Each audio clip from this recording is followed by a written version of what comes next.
Dasturimiz davom etadi. Yurtimizda keyingi yillarda xalq manfaatlariga xizmat qiluvchi islohotlar amalga oshirilmoqda. Pirovard maqsad aholini qiynab kelayotgan muammo va masalalarni o'z vaqtida hal etish, joylarda qulay muhit va sharoit yaratishdan iboratdir.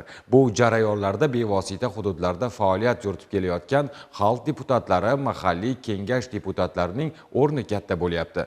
Ayni shu maqsadda xalq deputatlari Yangiqo'rg'on tuman kengashida mahalliy kengashlar faoliyatini namunali tashkil etishning ustuvor yo'nalishlari, muammo va yechimlar mavzusida seminar bo'lib o'tdi.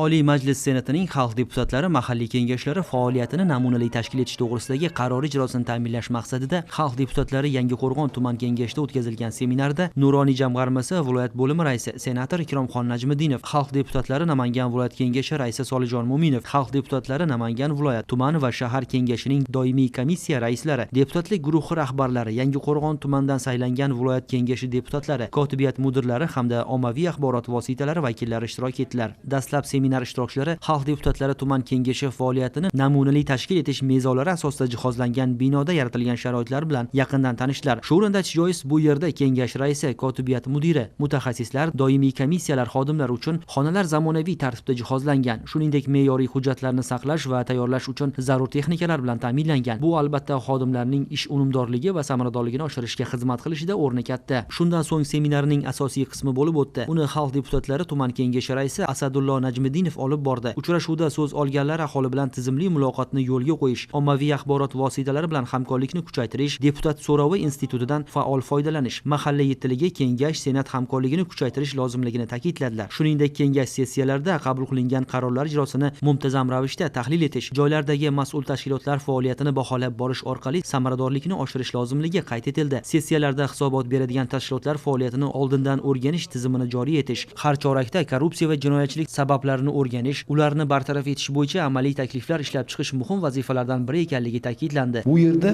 shu xuddi namunali kabi kengash tashkil etildi. Mana o'zingiz ko'rib turganingizdek, deputatlik guruhlari yig'ilishlarini o'tkazish uchun, doimiy komissiyalar yig'ilishlarini o'tkazish uchun barcha sharoitlar yaratilgan.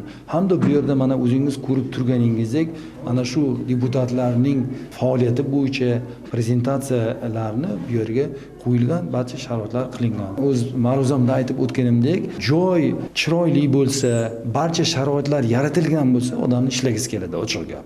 Mana shu bugun deputatlarga shu sharoitni yaratdikki, ularga motivatsiya bo'lsin, ularga rag'bat bo'lsin va astoydil ishlasin. Bugun prezidentimiz oldimizga juda katta vazifalarni qo'yaptilar. Deputat xalq bilan birga bo'lsin, kengash xalqni g'ami bilan yashasin. Ya'ni kuchli kengash va tashabbuskor hokim. Mana shuni bu yerda bir tashkil etish bo'yicha yig'ilishib, gaplashib oldik. Bugungi deputat, bugungi kengash oldingi kengash emas, oldingi deputat emas, borib yig'ilishda qarsak solib, qo'l ko'tarib qaytib keladigan. U xalq g'ami bilan, xalq dardi bilan yashash kerak. Mana shu joydagi muammolarni olib chiqish kerak. Bu bo'yicha juda ko'p mana davra suhbati bo'ldi, ko'pchilik o'zini fikrlarini bildirishdi.